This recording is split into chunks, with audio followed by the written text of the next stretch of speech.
Eso ha sido planteado reiteradamente desde el retorno a la democracia como una especie de plataforma genérica del movimiento sindical o de movimientos sociales más amplios, pero siempre sobre la base de alguna reivindicación más concreta. Lo que convoca a la gente, y creo que lo del paro de La Teja en todo caso vendría a demostrar, es que a la gente se la convoca con reivindicaciones que son particularmente sentidas, que las afectan de manera muy directa. La política económica no está claro que a uno le afecte de manera tan directa. En realidad uno lo deben convencer que la culpa es de la política económica, pero puede ser de muchas otras cosas. Y por otro lado, las medidas deben ser o bien para llamar la atención, o sea, con carácter propagandístico, ¿verdad?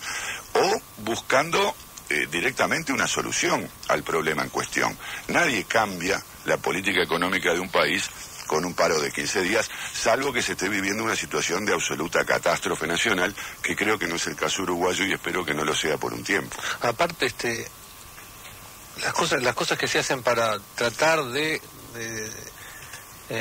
movernos de esta situación complicada que tiene el país, por ejemplo, el proyecto que presentan de ANCAP, 3 senadores importantísimos del Frente Amplio, son todas boicoteadas. Es una cosa que yo estoy aburrido de escuchar a la gente del Frente Amplio decir no se puede aportar nada porque todo se decide en la cúpula de la coalición, no se puede aportar nada porque el Parlamento no existe y siempre es jopeado por las grandes cúpulas del Partido Colorado y Blanco.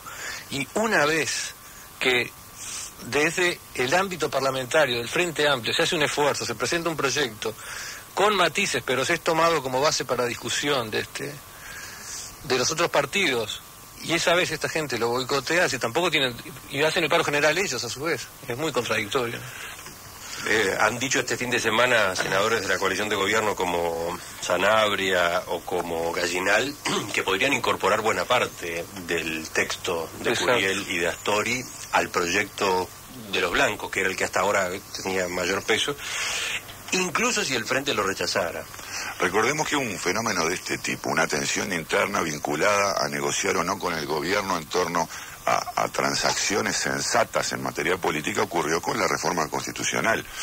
En aquel momento el que pagó el costo fue el general Sereñi, que era quien estaba promoviendo este proceso, y hoy, bueno, de alguna manera los senadores de Asamblea Uruguay y la vertiente artiguista están quedando en esa posición. Yo lo que creo que en todo caso es más preocupante es que dentro de la dirigencia del Frente Amplio pareciera haber una mayoría favorable a este tipo de negociaciones y acuerdos, por lo menos a este tipo de políticas, pero creo que esa mayoría no se plasma en los hechos por el temor a pagar costos que los radicales sí son capaces de hacerles pagar en términos, políticos, en términos eventualmente electorales. Te diría que eso como antecedente que estás diciendo es extremadamente grave. Pero es así. Porque si desde la oposición se actúa así, me temo que desde el gobierno la cosa podría ser mucho peor. Eso es lo que yo no tengo claro. Es mucho peor. Ahí es donde yo tengo la discrepancia. Yo creo que aún cuando se pagar costos, cuando tenés que tomar decisiones de política económica que son tu responsabilidad directa, y hay un grupo que es capaz de chantajearte al extremo de decirte si usted lo hace, paga costos, y tú retrocedes. Francamente, te diría que es un pésimo precedente como partido que quiere llegar a gobernar, Es un pésimo precedente. De todos modos, creo que no es lo mismo. Creo que en el caso del Frente Amplio, por lo menos con la evidencia que tenemos, que por cierto no es mucha, uno puede pensar que no se va a posicionar de la misma manera en la oposición que en el gobierno, da muestras de pragmatismo. No lo sabemos, pero tenemos ya más de 10 años de ejercicio de gobierno municipal en Montevideo, que creo que es una experiencia a considerar y a tener en cuenta, y yo creo que en todo caso lo que está faltando es que algunos grupos dirigentes dentro del Frente Amplio, algún sector dentro del Frente Amplio, que cree que es posible llegar a acuerdos o negociar, intente más bien imponer esta línea, si esto es lo más deseable, y justamente no ceder ante la presión o al chantaje de sectores radicales que, para hablarlo en términos de fuerzas concretas, es decir, lo que uno ha visto en otras partes del mundo son los partidos socialistas que tienen un peso importante en este tipo de fuerzas y en definitiva orientan hacia posiciones de un lado hacia otro. Lo que le pasa, me parece, al Frente del Uruguay es que el Partido Socialista no ha cumplido ese papel de aproximación a una fuerza que quiere llegar a gobernar, me parece a mí, y sigue manteniendo posiciones que son posiciones que tienen muchos años y que ya no tienen mucho que ver con lo que está pasando en el país y en el mundo.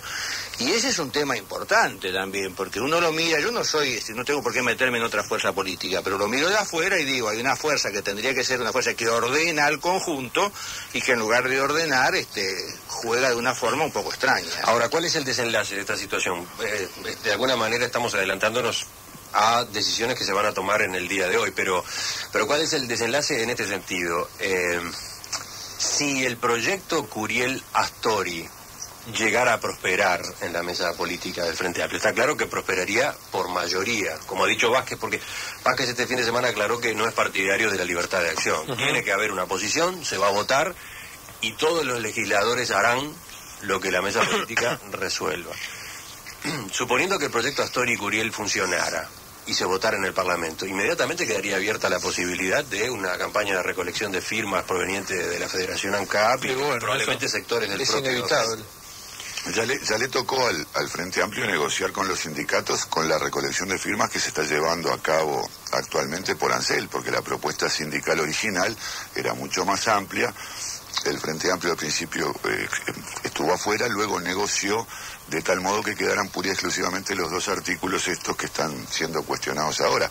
En ese momento llegará también eventualmente el momento de negociar y el Frente Amplio bien quedará afuera, dado que habrá apoyado la ley, o bien el Frente Amplio aceptará promover la derogación de alguno de los artículos que el Frente Amplio no apoyó específicamente.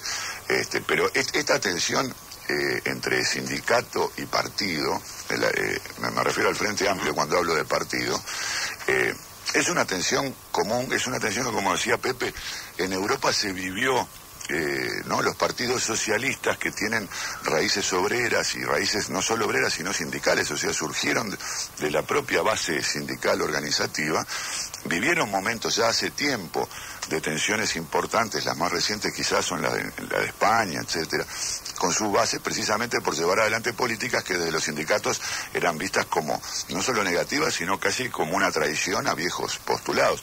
Yo creo que la Intendencia vivió este proceso, justamente en el caso de la basura que mencionaba Leo, el sindicato, no el sindicato, digamos, los integrantes de ADIOM que se dedican a la recolección de residuos son los que reivindican ese postulado, igual tarea, igual sueldo, son los que defienden a sus compañeros, entre comillas, de la empresa Sur, y son los que más han hackeado la Intendencia de Montevideo desde el sindicato. Pero hasta un punto muy relativo, porque el sistema sigue avanzando y existe y nunca nadie le ha hecho... llegado a la huelga general. Exacto, ni a la huelga de 15 días tampoco, digo. Yo lo que creo que si el Frente Amplio aprobara este proyecto, se hiciera eco del proyecto, que parece muy razonable por otra parte, sería un gran antecedente demostrar que el Frente Amplio y el movimiento sindical no tienen por qué ir juntos siempre, porque a diferencia de lo que dice Daniel dice, bueno, han demostrado en la Intendencia que son pragmáticos, pero la Intendencia tiene un solo sindicato, que es ADEOM, y este relacionamiento que tiene algunas crisis, pero que ha sido en general bueno con ADEOM, nos ha costado carísimo a todos los montevideanos en materia de impuestos. Es decir, todos sabemos los impuestos que se pagan en Montevideo para tener contentos a ADEOM. En cambio, en el gobierno central no es un solo sindicato, son decenas de sindicatos, con los cuales va a haber que arreglar la política económica, y eso va a salir muy caro. Son ya las 10 de la mañana.